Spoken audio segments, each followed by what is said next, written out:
जय हिंद साथियों। मैं पारस कुमार आप सभी का एक बार पुनः स्वागत करता हूँ पारस फ्री एजुकेशन में। आज है क्लास गागर में सागर होने वाली है और मैं गारंटी देता हूँ इस क्लास को कंप्लीट देखने के बाद कम से कम आपके 8 से 10 अंक पक्के होने वाले हैं। इसलिए आपको पूरा वीडियो बिल्कुल कंसंट्रेशन के साथ देखना है, बिल्कुल भी आपको स्किप नहीं करना है। यहाँ पर मैं आपको हर पॉइंट के बारे में जानकारी दूंगा जो कि एग्जाम में आना है। ठीक है, केवल इसमें उन्हीं पॉइंटों पर बात की जाएगी जहां से एग्जाम में क्वेश्चन आने वाले हैं। तो बिना समय गवाए शुरू करते हैं प्रश्न क्रमांक 1 से। देखिए, सबसे पहले आपसे यहाँ पर हम बात करें कि जो पर्यावरण है इसकी उत्पत्ति किससे हुई है। तो ध्यान रखिएगा, पर्यावरण शब्द की उत्पत्ति फ्रेंच भाषा के एनवायरनर से हुई है। किससे हुई है? एनवायरनर से हुई है, जो कि एक फ्रेंच भाषा का शब्द है। इतना पॉइंट आप ध्यान रखिएगा। और पर्यावरण के क्या है प्रमुख घटक दो प्रकार के होते हैं। एक तो होता है प्राकृतिक घटक, मतलब जो हमें प्रकृति ने प्रदान किए हैं, और दूसरा होता है मानव निर्मित घटक, मतलब जिनको मानव ने बनाया हुआ है। यदि आपसे पूछा जाए कि ताप, मृदा, प्रकाश एक कैसे घटक हैं, तो आप बताएंगे ताप, मृदा, प्रकाश, वायु ये सभी क्या होते हैं? ये भौतिक घटक होते हैं। और भौतिक घटक को ही क्या है? अजैविक घटक भी कहा जाता है। ठीक है, तो आपको कंफ्यूज नहीं होना है, भौतिक घटक या फिर अजैविक घटक। ओके, चलिए इसके बाद अगला पॉइंट देखते हैं। बताना है जो जलमंडल है यह पृथ्वी के कितने भाग पर है। ध्यान रखिएगा, पृथ्वी का 2/3 भाग जलमंडल पर है। ठीक है, क्या है? पृथ्वी का जो 2/3 भाग है वह जलमंडल है। अगला है धूल के कण एवं जलवाष्प कौन से मंडल में पाए जाते हैं। धूल के कण और जलवाष्प तो ये पाए जाते हैं वायुमंडल में। अगला है तृतीयक श्रेणी का उपभोक्ता कौन है, बताएं आप लोग। तो तृतीयक श्रेणी का उपभोक्ता क्या है? यहाँ पर बाज है ना। ध्यान रखिएगा, बाज एक तृतीयक श्रेणी का उपभोक्ता होता है। इसके बाद देखें यहाँ पर वे जीव जो मृत शरीर के कार्बनिक पदार्थों को साधारण भौतिक तत्वों में अपघटित कर देते हैं, उन्हें क्या कहा जाता है? तो उन्हें क्या कहा जाता है? उन्हें अपघटक कहा जाता है। जैसे जीवाणु और कवक ये क्या होते हैं? अपघटक की श्रेणी में आते हैं। इनका काम क्या होता है? सड़े गले मृत पदार्थों को क्या है? अपघटित करना। ठीक, इसके बाद यहां पर देखें, अगर पौधों को क्या है खरगोश खाए, खरगोश को सांप खाए और सांप को मूढ़ खाए, तब सबसे कम ऊर्जा किसको प्राप्त होगी। तो मैंने आपको बताया है कि क्या होता है जब एक स्तर से दूसरे स्तर में क्या ऊर्जा जाती है, तो केवल क्या है 10% ही वह क्या है स्थानांतरित होती है, बाकी 90% क्या है ऊर्जा का ह्रास हो जाता है। तो यहां पर आप देखें सबसे ऊपर कौन होगा? मोर होगा, है ना। होगा ना, सबसे ऊपर कौन होगा? मोर होगा। ओके, उससे नीचे क्या होगा? सांप होगा। सांप से नीचे कौन होगा? खरगोश होगा। खरगोश से नीचे क्या है? पौधा होगा। तो यहां पर आप देख सकते हैं सबसे ऊपर कौन होगा? मोर। तो इसी को क्या है सबसे कम ऊर्जा प्राप्त होगी। ठीक है, चलिए इसके बाद हम अगला क्वेश्चन लेते हैं। अंतरराष्ट्रीय स्तर पर मानव पर्यावरण का पर सबसे पहला सम्मेलन कब हुआ था? तो कब हुआ था? वर्ष 1972 में हुआ था। अब अगला क्वेश्चन देखिए, मोस्ट इंपोर्टेंट है। किस सम्मेलन में यह घोषणा की गई थी कि प्रत्येक वर्ष 5 जून को विश्व पर्यावरण दिवस मनाया जाएगा। तो ध्यान रखिएगा साथियों, स्टॉकहोम सम्मेलन में ही यह निर्णय लिया गया था कि प्रति वर्ष 5 जून को विश्व पर्यावरण दिवस मनाया जाएगा। ठीक है, अगला है एजेंडा 21 कब जारी किया गया था? एजेंडा 21, तो एजेंडा 21 साथियों वर्ष 1992 में जारी किया गया था। कब किया गया था? 1992 में जारी किया गया था। और जो प्रोजेक्ट एलिफेंट है, प्रोजेक्ट एलिफेंट भी वर्ष 1992 में आया था। अगला है चिपको आंदोलन की शुरुआत कब हुई थी? तो आप बताएंगे वर्ष 1973 में हुई थी। चिपको आंदोलन का संबंध किससे था? तो आप बताएंगे पादप संरक्षण से था। इसमें क्या है लोग वृक्षों को कटाई से बचाने के लिए वृक्षों से चिपक कर खड़े हो गए थे, इसलिए इसको नाम दिया गया चिपको आंदोलन। और चिपको आंदोलन के जो मुख्य रूप से नेतृत्वकर्ता थे वह थे सुंदरलाल बहुगुणा और इसका संबंध था उत्तराखंड राज्य से। ये सारे पॉइंट आप सभी ध्यान रखेंगे। अगला है पर्यावरण संरक्षण हेतु अप्पिको आंदोलन किस राज्य में चलाया गया था। ध्यान रखिएगा, जो अप्पिको आंदोलन है यह 1983 में शुरू हुआ था कर्नाटक राज्य में। और अप्पिको आंदोलन के जनक कौन थे तो आप बताएंगे पांडुरंग हेगड़े इसके जनक हैं। ठीक। अगला क्वेश्चन है बाबा आमटे और मेधा पाटेकर बताना है किस आंदोलन से संबंधित हैं। बाबा आमटे और मेधा पाटेकर तो यह दोनों भाई नर्मदा बचाओ आंदोलन से संबंधित हैं। राजीव गांधी पुरस्कार बताना है किस क्षेत्र में दिया जाता है। तो ध्यान रखिएगा, पर्यावरण के क्षेत्र में अतुलनीय योगदान के लिए जो संस्था कार्य करती है उसको यह राजीव गांधी पुरस्कार दिया जाता है। अगला है सर्वाधिक उत्पादक पारिस्थितिक तंत्र कौन सा है। सर्वाधिक उत्पादक पारिस्थितिक तंत्र कौन सा है तो आप बताएंगे उष्णकटिबंधीय वर्षा वन। ठीक है। अगला है खाद्य श्रृंखलाओं के परस्पर समूह को क्या कहा जाता है। मैंने आपको बताया है अनेक खाद्य श्रृंखला मिलकर क्या है एक खाद्य जाल का निर्माण करती हैं। तो हम कह सकते हैं भाई कि खाद्य श्रृंखला के परस्पर समूह को खाद्य जाल कहा जाता है। ठीक है।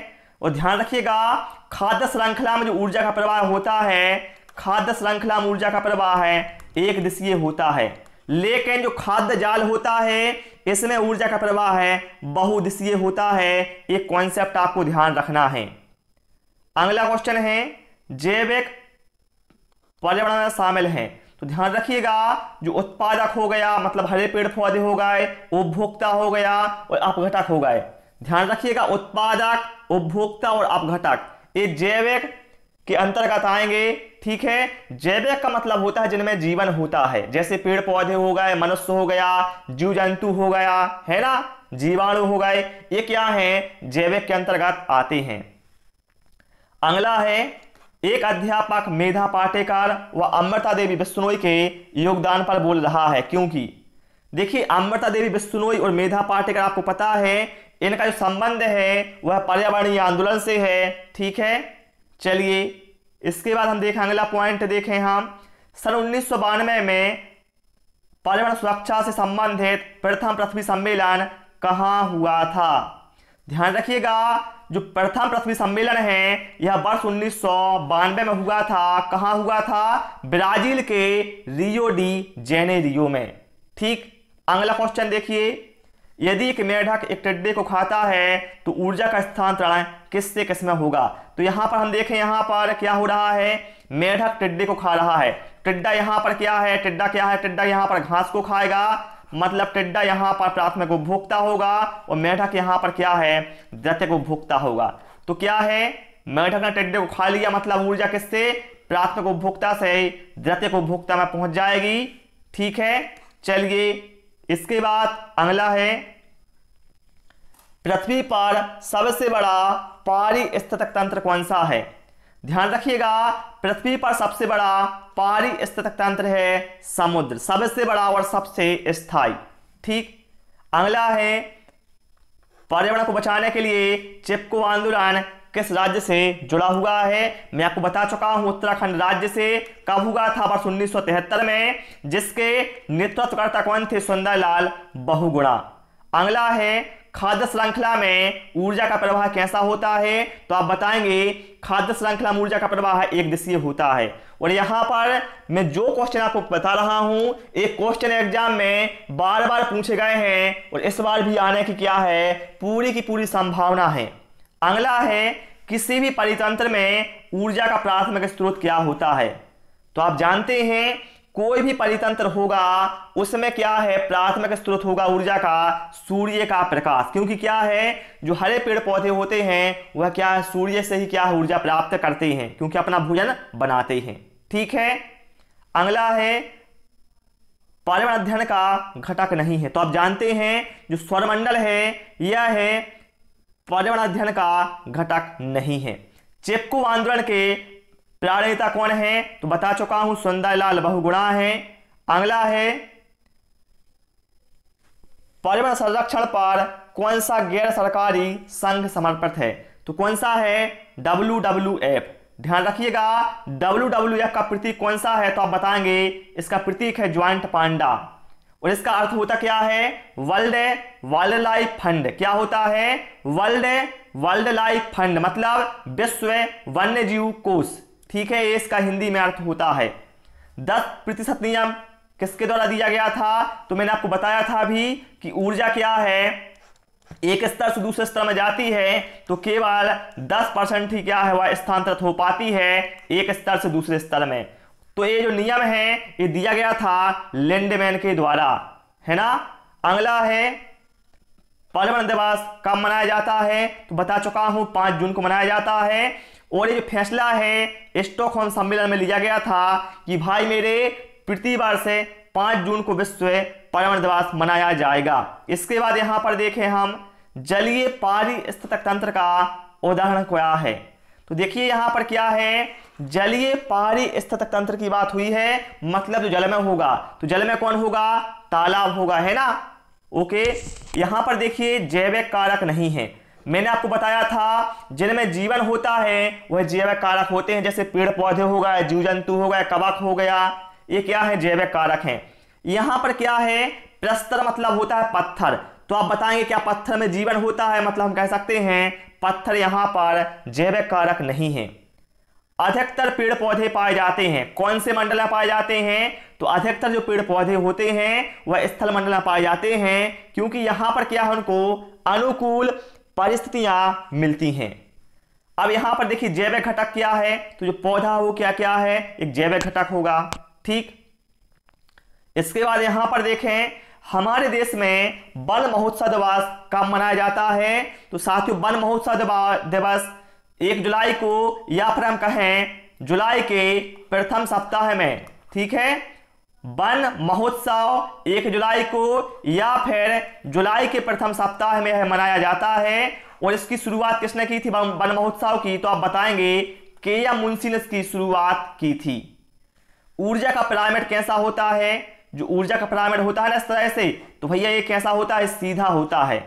अगला है प्राकृतिक एवं सामाजिक सांस्कृतिक पर्यावरण के बीच अंतःक्रिया का उदाहरण क्या हुआ? तो क्या है? वनों की कटाई, शिकार, निर्माण कार्य, क्या है? सभी ये उदाहरण होंगे यहां पर। ठीक है, अगला क्वेश्चन है प्राकृतिक पर्यावरण के प्रमुख घटक क्या होते हैं?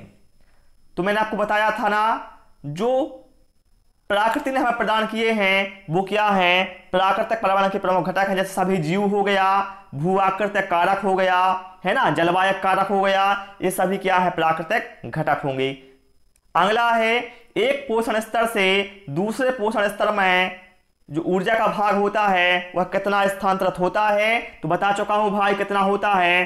केवल 10% होता है, बाकी 90% क्या है ऊर्जा का यहां पर क्या है? ह्रास हो जाता है। अगला है वन्य जीव सप्ताह है कब मनाया जाता है? वन्य जीव सप्ताह, तो वन्य जीव सप्ताह मनाया जाता है अक्टूबर के प्रथम सप्ताह में। ध्यान रखिएगा, जब पूछा जाए वन महोत्सव सब तो बताएंगे आप जुलाई के प्रथम सप्ताह में, लेकिन वन्य जीव सप्ताह पूछा जाएगा तो आप बताएंगे 1 अक्टूबर से 7 अक्टूबर। जो खाद्य श्रृंखला घास मैदानों की नहीं है, तो आप देख सकते हैं, आपको पता है जो पिलावक मछली भेल है ये क्या है भैया? ये घास मैदान की नहीं होगी, बल्कि क्या है? जलीय क्षेत्र की होगी, क्योंकि मछली कहां रहेगी? जल में रहेगी। ठीक है, खालिस्तान के नेतृत्व में चिपको आंदोलन को बल मिला था, तो आप बताएंगे सुंदरलाल बहुगुणा। क्या होता है? क्वेश्चन तो वही रहता है, लेकिन उसके पूछने का तरीका बदल जाता है। ठीक है, तो यहां पर आपको देखना भी है कि एग्जाम में क्वेश्चन किस तरह से पूछे जा सकते हैं। अगला है सभी सजीवों को प्रत्यक्ष या अप्रत्यक्ष रूप से भोजन किससे मिलता है? ध्यान रखिएगा, सभी सजीव को प्रत्यक्ष और अप्रत्यक्ष रूप से जो भोजन है वह पौधों से मिलता है। किससे मिलता है? पौधों से मिलता है। एक वयस्क मनुष्य 1 मिनट में बताना है कितनी बार सांस लेता है एवं छोड़ता है? तो ध्यान रखिएगा 15 से 18 बार सांस लेता है और छोड़ता है। अगला है उद्दीपन अनुक्रिया को दर्शाता है, तो देखिए कॉकरोच का रोशनी देखकर छप जाना, ये क्या है, उद्दीपन अनुक्रिया को दर्शाता है। सूरज छिपने के बाद क्या है, फूलों का बंद हो जाना, या फिर मनपसंद व्यंजन को देखकर मुंह में पानी आना, ये सभी क्या हैं, उद्दीपन अनुक्रिया को दर्शाते हैं। ठीक है। अपने शिकार को पकड़ने के लिए अपनी जीभ का प्रयोग कौन करता है? तो छिपकली और मेढक ऐसे जीव हैं भाई जो कि अपने शिकार को पकड़ने के लिए अपनी जीभ का यूज करते हैं। अगला है बच्चों को जन्म देने वाले कुछ जानवर। देखिए ध्यान रखिएगा, जो जानवर बच्चों को जन्म देते हैं उन्हें कहा जाता है जरायुज। क्या कहा जाता है? जरायुज।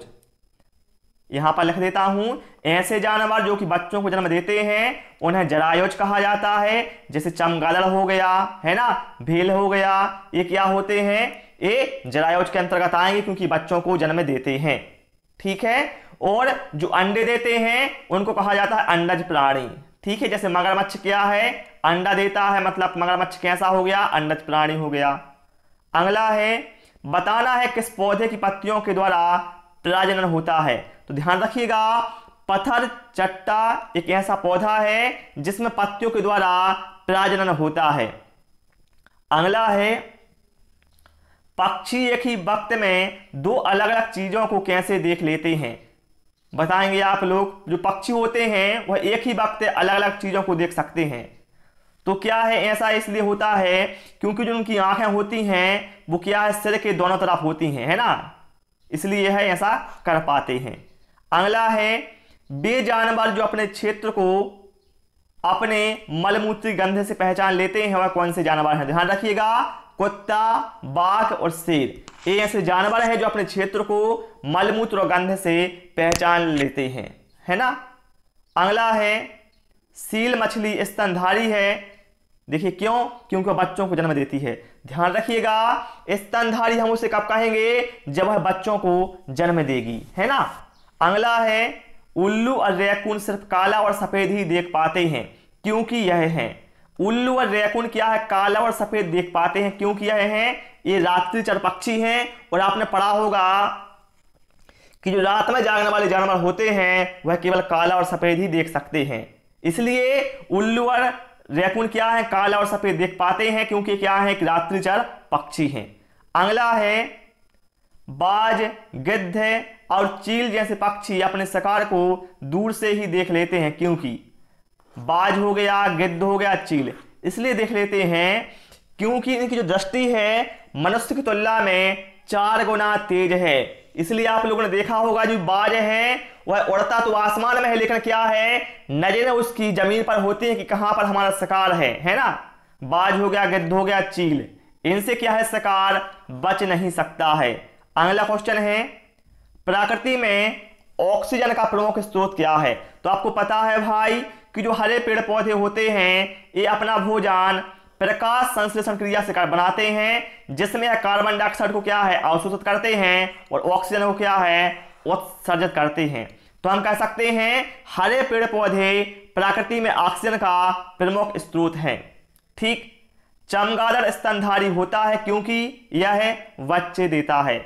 और ध्यान रखिएगा जो चमगादड़ है भैया इसको पक्षी के अंतर्गत नहीं रखा गया है। ठीक है।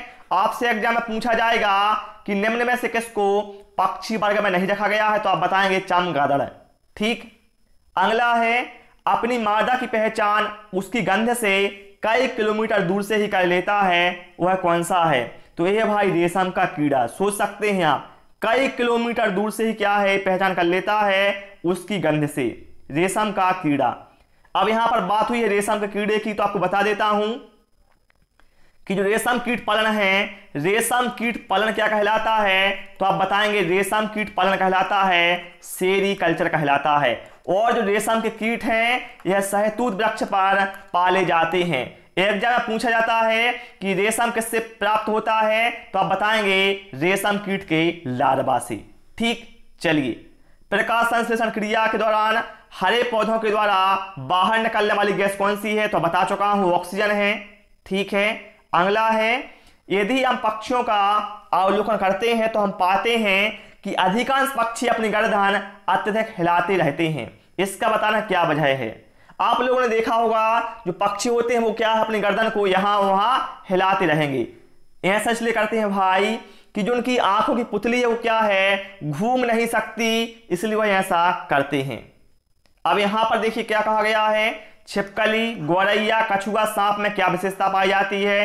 तो देखिए चाहे छिपकली हो, चाहे गौरैया हो, या फिर कछुआ या फिर सांप, ये सभी क्या है भैया, अंडे देते हैं। ठीक है, चलिए अगला है, पक्षियों में बताना है कौन अपनी गर्दन को काफी हद तक पीछे घुमा सकता है। तो आपको पता है जो उल्लू है यह लगभग 270 डिग्री तक अपनी गर्दन को क्या है, घुमा सकता है। और कहीं कहीं पर आपको किसी किसी बुक में 360 डिग्री भी लिखा मिलेगा। ठीक है, चलिए इसके बाद यहां पर हम देखें कुछ पक्षी हमारी तुलना में 4 गुना अधिक दूरी से देख सकते हैं। वह पक्षी कौन है, तो ये चील हो गया, बाज हो गया और गिद्ध हो गया। ये क्या है, मनुष्य की तुलना में 4 गुना देख सकते हैं। देखिए अगला है, कुछ जानवर रात में जागते हैं। ये जानवर हर चीज को जिन रंगों में देख सकते हैं वह क्या है, तो वह है भैया काला और सफेद। अभी हमने क्वेश्चन देखा था ना उल्लू का, है ना। उल्लू क्या है, एक रात्रिचर पक्षी है, इसलिए वह क्या है, केवल मतलब चीजों को काला और सफेद में ही देखते हैं। ठीक है, चलिए अगला क्वेश्चन है, पक्षी अपनी गर्दन बहुत हिलाते रहते हैं, इसका क्या वजह है, तो बता चुका हूं। उनकी क्या है, जो पुतली है आंखों की वो क्या है, घूम नहीं सकती, इसलिए क्या है, उन्हें यहां वहां अपनी गर्दन को घुमाकर देखना पड़ता है। अगला है, जीवन प्रक्रिया का वह में जो पेड़ पौधों और जीव जंतुओं से मिलता है। ध्यान रखिएगा, पेड़ पौधे और जीव जंतुओं में क्या है, एक चीज तो कॉमन होती है, दोनों में क्या है, वृद्धि होती है, और क्या है, दोनों में ही क्या है, प्रजनन की क्रिया होती है। ठीक है, चलिए अगला है, सजीवों को 5 जगत में किसने बांटा है। सजीवों को 5 जगत में किसने बांटा है, तो आप बताएंगे RH विटेकर ने बांटा है। अगला है, जीवाणुओं का अध्ययन क्या कहलाता है, जीवाणुओं का अध्ययन बताना है किस जगत में किया जाता है। तो ध्यान रखिएगा, जीवाणुओं का जो अध्ययन है वह मोनिरा जगत में किया जाता है। जीवाणु विज्ञान के जनक कौन है, तो आप बताएंगे एंटोनी वान ल्यूवेनहॉक। ठीक है, इन्होंने क्या है, जीवाणुओं की खोज की थी। बताना है जो दही है यह किस वजह से जमता है। तो ध्यान रखिएगा, जो दूध से दही जमता है यह है लैक्टोबैसिलस जीवाणुओं से वजह से ही जमता है, जो कि क्या है, इसको दूध से दही में परिवर्तित कर देता है। अगला है, मुख्य रूप से गर्म एवं आर्द्र स्थानों पर पाए जाने वाले जीव कौन है, तो जो कवक होता है यह आर्द्र एवं गर्म स्थानों पर पाया जाता है।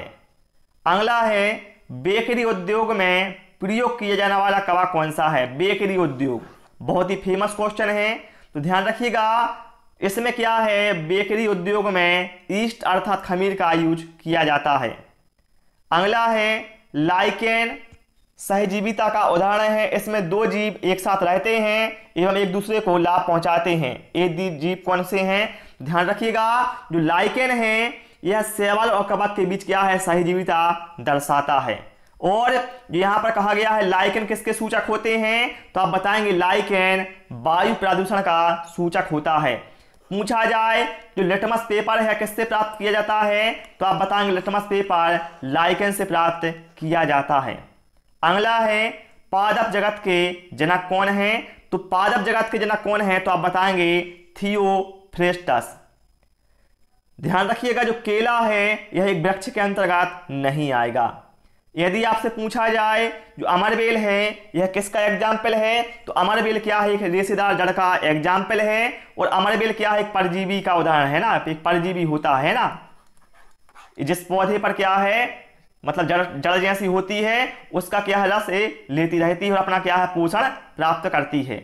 ठीक है, अगला है, आलू, प्याज, अदरक आदि में खाया जाने वाला भाग कौन सा है, तो आप बताएंगे तना। यदि आपसे यह क्वेश्चन ऐसा भी पूछा जा सकता है कि आलू, प्याज, अदरक ये क्या है, तो आप बताएंगे तना। आलू, प्याज, अदरक, हल्दी, लहसुन ये सभी क्या है, तना के अंतर्गत आते हैं। वाष्प उत्सर्जन होता है। देखिए भाई क्या होता है, जो पौधे की पत्तियां होती हैं उनमें क्या है, छोटे छोटे क्या इस तरह से रंध्र होते हैं जिनसे क्या होता है, वाष्प का उत्सर्जन होता है ना। उनमें क्या होता है, जो क्या होता है, जो जल रहता है ना वह वाष्प के रूप में निकलता है, उसी को ही कहा जाता है वाष्प उत्सर्जन। ठीक है। अगला है प्रकाश संश्लेषण सबसे कम किस रंग में होता है? तो सबसे कम होता है बैंगनी रंग में। जब सबसे कम रंग की बात हुई है तो यहां पर पूछा जाएगा कि प्रकाश संश्लेषण सबसे अधिक किस रंग में होता है? तो सबसे अधिक होता है लाल रंग में। अगला है नांगफनी या कैक्टस में प्रकाश संश्लेषण बताना है किस भाग में होता है? तो हमें पता है कि नांगफनी है, कैक्टस है, ये क्या है, रेगिस्तानी पौधा है। और रेगिस्तान में होता क्या है, जो पेड़ पौधों की पत्तियां होती हैं क्या है, कांटों में रूपांतरित हो जाती हैं।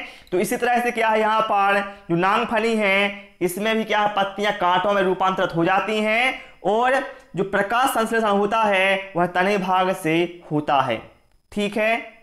जो घास है यहाँ पर बताना है घास एक किसका एग्जाम्पल है, प्राथमिक जड़ या फिर द्वितीयक जड़। तो ध्यान रखिएगा, जो घास यहाँ पर एक द्वितीयक जड़ का एग्जाम्पल है।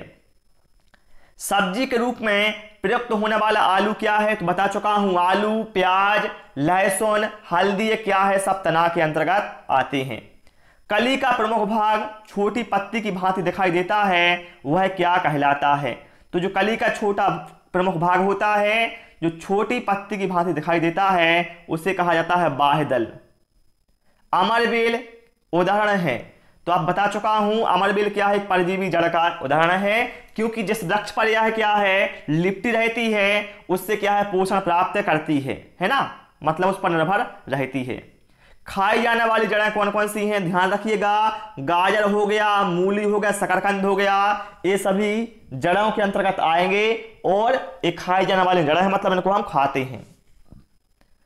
फूलों की संरचना को ध्यान से देखने पर अंडाशय के अंदर छोटी छोटी गोल संरचना दिखाई देती हैं, ये क्या होती हैं? तो ये होती हैं बीजांड। ठीक है। अगला है पत्तियों पर सराओं द्वारा बनाए गए डिजाइन को किस नाम से जाना जाता है? तो देखिए, आपने देखा होगा पत्तियों पर जो सराएं होती हैं ना, इस तरह से बनी होती है, तो इसको कहा जाता है सिरा विन्यास। क्या कहा जाता है? सिरा विन्यास कहा जाता है। पत्तियों द्वारा बनाया गया भोजन पौधों में जिस रूप में संचित होता है वह क्या है? तो मैंने बताया है ना कि जो पेड़ पौधे होते हैं ये प्रकाश संश्लेषण क्रिया के दौरान क्या है, अपना भोजन बनाते हैं, और जो भोजन बनता है वह पौधे में क्या है, ग्लूकोज अथवा शर्करा के रूप में संचित होता है। ठीक। अगला है वृक्षों के तने या शाखाओं से निकली हुई विशेष जड़ें किस नाम से जानी जाती हैं? तो आप बताएंगे अवस्तंभ जड़ों के नाम से जानी जाती हैं। आप लोगों ने देखा होगा जो बरगद का पेड़ होता है उससे भी क्या है, इस तरह की जड़ें मतलब शाखाओं से निकलती हैं, ठीक है, और लटकती हैं। तो इन्हीं को कहा जाता है अवस्तंभ मूल या अवस्तंभ जड़। अगला है हमारे आस पड़ोस में पाए जाने वाले अधिकतर पेड़ पौधों की पत्तियां हरी होती हैं। क्यों होती हैं? तो बता चुका हूं, पेड़ पौधों की पत्तियां हरी इसलिए होती हैं क्योंकि उनमें क्या है, क्लोरोफिल या फिर पर्णहरित पाया जाता है, जिसकी वजह से क्या है पौधों की पत्तियां हरी होती हैं। अगला है मरुस्थलीय पौधों की जड़ें मांसल होते हैं, है ना, मांसल। इसका प्रमुख वजह क्या है?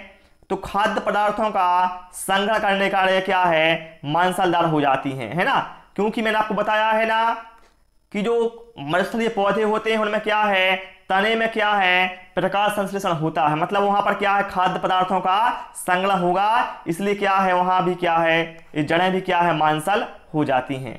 ठीक है। चलिए इसके बाद हम लेते हैं अगला क्वेश्चन। उष्ण तथा उपोष्ण कटिबंध में पाए जाने वाले पौधे वर्ष में एक बार अपनी पत्तियां गिरा देते हैं, इसका ऐसा वजह क्यों है? मतलब क्या है, उष्ण तथा उपोष्ण कटिबंधीय में जो वहां पर पेड़ पौधे पाए जाते हैं वह वर्ष में क्या अपनी एक बार पत्तियों को गिरा देते हैं। तो ऐसा इसलिए करते हैं ताकि वह वाष्प उत्सर्जन को रोक सकें। ठीक है। चलिए अगला है हरे पौधे दिन के समय कार्बन डाइऑक्साइड की बजाय वायुमंडल में ऑक्सीजन छोड़ते हैं। क्यों? तो इसलिए ऐसा होता है क्योंकि हरे पौधे क्या है, दिन में सूर्य के प्रकाश की उपस्थिति में प्रकाश संश्लेषण क्रिया करते हैं जिसमें क्या है, ऑक्सीजन मुक्त होती है। ठीक है, ये सीधा साधा लॉजिक है। अगला है प्रकाश संश्लेषण क्रिया के दौरान ऊर्जा का मुख्य स्रोत क्या है, तो बता चुका हूं सौर ऊर्जा है। ठीक है, इसी से क्या है, पौधे अपना भोजन बनाते हैं। अगला है प्रकाश संश्लेषण क्रिया के दौरान बनने वाला उत्पाद कौन सा है, तो कार्बोहाइड्रेट या फिर ग्लूकोज हम बोल सकते हैं। ठीक, यदि पूछा जाए खीरा, खरबूजा, तरबूज, पुदीना ये क्या है, तो ये क्या है, बीसर्पी लता के एग्जाम्पल हैं। मनी प्लांट, मटर, अमरवेल क्या है, आरोही लता के एग्जाम्पल हैं। ठीक है, जैसे कमल, हाइड्रला, जलजिली उदाहरण है। तो मतलब क्या है, जल में रहते हैं, कमल, हाइड्रला, मतलब ये क्या है, जलोद्भिद हो गया। नांगफनी क्या है, यहाँ पर यूफोबिया, ये क्या है, मरुस्थलीय क्षेत्रों में होती, मतलब क्या है, मरुद्भिद हो गए, है ना। तो ये भी आपको पता होना चाहिए कि जो मरुस्थल में उगने वाले पौधे होते हैं उन्हें क्या कहा जाता है, मरुद्भिद कहा जाता है। जल में उगने वालों को क्या कहा जाता है, जलोद्भिद कहा जाता है, जैसे कमल हो गया। ठीक, अगला है राजस्थान में किस वृक्ष को बचाने के लिए आंदोलन चलाया गया था, तो आप बताएंगे खेजड़ी वृक्ष को बचाने के लिए। ठीक है, बहुत ही फेमस है वहां का वृक्ष है। अगला है जंतुओं में पाए जाने वाले धारीदार चिन्ह जिस वजह से होते हैं, बताएं आप लोग। जंतुओं में साथ ही जो धारीदार चिन्ह होते हैं ये होते हैं जलवायु की वजह से। वह जानवर जो अंडे देता है, ध्यान रखिएगा साथियों, जो पेंगुइन पक्षी है एक ऐसा पक्षी है जो कि भाई उड़ नहीं सकता पहली बात तो, और पेंगुइन पक्षी क्या है, अंडे भी देता है। ठीक है, अगला है वह जानवर जो सबसे पहले एक तरफ के दोनों पैर आगे बढ़ाता है और फिर दूसरी तरफ के दोनों पैर आगे बढ़ाता है, वह कौन सा जानवर है, तो आप बताएंगे जिराफ। ठीक है, चलिए हमारे आसपास में पाए जाने वाले जानवरों में जिस जानवर का मनोरंजन के लिए भी उपयोग किया जाता है वह कौन सा जानवर है, तो आप जानते हैं बंदर है एक ऐसा जानवर है जिसका जो मदारी होता है वो क्या है, इसका मनोरंजन के लिए क्या है, इसका उपयोग करता है। ठीक है, खेल भी आप लोगों ने बहुत सारे देखे होंगे। ठीक, सूची के पास एक पालतू गाय है, उसके अध्यापक ने गाय को स्तनधारी बताया। क्यों बताया, इसलिए बताया भैया क्योंकि स्तनधारी वही होता है जो कि बच्चों को जन्म देता है।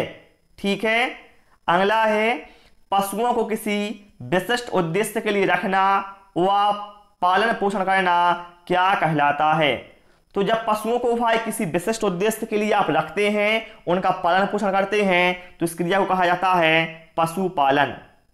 अगला है जंतुओं का वर्गीकरण किन आधारों पर होता है, तो देखिए एक तो होता है उनका पोषण के आधार पर, जैसे शाकाहारी हो गया, मांसाहारी हो गया। एक तो होता है आवास के आधार पर, जैसे जल में रहने वाले जंतु अलग हो गए, और स्थल पर रहने वाले अलग हो गए, है ना, इस तरह से होते हैं। और शारीरिक रचना के आधार पर भी होते हैं, मतलब कुछ होते हैं मतलब विशालकाय वाले, किस होते हैं सूक्ष्म काय वाले। ठीक है, फिर यहां पर देखिए जो बंदर है ये कैसा है, तो बंदर भैया यहां पर स्तनधारी के अंतर्गत आएगा। ठीक है, क्योंकि ये बच्चों को जन्म देता है। अगला है पौधों और जंतुओं के बीच की योजक कड़ी किसे कहा जाता है, पौधों और जंतुओं के बीच की योजक कड़ी कहा जाता है युगलीना को। ठीक है, और ध्यान रखिएगा सजीव एवं निर्जीव के बीच की योजक कड़ी, ये भी कई बार पूछा गया है, लिख लो इसको। सजीव व निर्जीव के बीच की योजक कड़ी किसे कहा जाता है, तो आप बताएंगे वायरस को। डॉल्फिन को राष्ट्रीय जलीय जीव कब घोषित किया गया था, आपको पता है कि भारत का जो राष्ट्रीय जलीय जीव है वह गंगा की डॉल्फिन है, जिसको 5 अक्टूबर 2009 में राष्ट्रीय जलीय जीव घोषित किया गया था। भैंस एवं बगुला के मध्य जो संबंध है एक कैसा संबंध है, देखा होगा जो, तो क्या होता है भैंस और बगुलों के बीच संबंध होता है भैया, ये सहजीवी का संबंध होता है ना उड़ने वाला पक्षी कौन सा है, बता चुका हूं मैं आपको कि जो पेंगुइन ऐसा पक्षी होता है जो कि उड़ नहीं सकता। ठीक है, चलिए अगला है भारत का राष्ट्रीय पक्षी कौन सा है, तो आप बताएंगे मोर। आप लोग हमें कमेंट बॉक्स में बताना कि जो मोर है इसको राष्ट्रीय पक्षी कब घोषित किया गया था। चलिए अगला है एक ऐसा जीव जो भालू जैसा दिखता है, तो आप बता सकते हैं जो स्लॉथ होता है ये बहुत ही आलसी जानवर होता है जो कि पेड़ों पर रहता है, ये बहुत ही क्या है एक आलसी जीव होता है, और ये क्या है पेड़ों की पत्तियों को खाता है। अगला है ऐसा जलीय जीव जिसको श्वसन के लिए पानी में से बार बार बाहर निकलना पड़ता है, तो वो है डॉल्फिन। ठीक है। अगला है ऐसा जीव जो चलने, चढ़ने और उड़ने तीनों कार्यों कर सकता है, तो भैया कौन सा है, वो है काकरोच। ठीक। अगला है प्रकाश संश्लेषण क्रिया के में पौधों के द्वारा वातावरण से कौन सी गैस अवशोषित की जाती है, तो आप बताएंगे कार्बन डाइऑक्साइड क्या है, अवशोषित की जाती है, और ऑक्सीजन क्या है, उत्सर्जित की जाती है। अगला है कांटेनुमा पत्तियों को दर्शाकर एक शिक्षक किस प्रकार के पौधों के बारे में पढ़ा रहा है। तो मैंने आपको बताया था भी आपको कि जो मरुस्थलीय पौधे होते हैं उनकी पत्तियां क्या है, कांटों में रूपांतरित हो जाती हैं। ठीक है। तो हम कह सकते हैं कांटेनुमा पत्तियों को दर्शाकर जो शिक्षक है वह मरुस्थलीय पौधों को दर्शा रहा है या फिर पढ़ा रहा है, जैसे कि नांगफनी, कैक्टस है ना। चलिए अगला है कीट भक्षी पौधे जिस मृदा पर उगते हैं उसमें कौन सा तत्व नहीं होता है। ध्यान रखिएगा, कीट भक्षी पौधा मतलब ऐसे पौधे जो कि कीटों का भक्षण करते हैं। ठीक है। जैसे घटपर्णी हो गया, ये क्या है, कीट भक्षी पौधा है। तो ध्यान रखिएगा ये जो पौधे हैं ऐसी मृदा में उगेंगे जिसमें नाइट्रोजन तत्व नहीं होगा, इसलिए पौधा क्या करेगा, कीटों का भक्षण करेगा और नाइट्रोजन की कमी को क्या है, पूरा करेगा। बताना है द्विबीजपत्री पौधा कौन सा है, तो आप देख सकते हैं जो सरसों है ये क्या है, द्विबीजपत्री पौधा है। अगला है पौधों में जल का अधिग्रहण बताना है किसके द्वारा होता है, जल का अधिग्रहण, तो ये होता है जाइलम के द्वारा। और ध्यान रखिएगा जल का तो इससे होता है और जो भोजन का होता है वो होता है फ्लोएम से। ठीक। अगला है विज्ञान के एक शिक्षक को मैग्रो पादपों की तलाश हेतु विद्यार्थियों को खालिस्तान के क्षेत्र में खोज के लिए प्रोत्साहित करना चाहिए।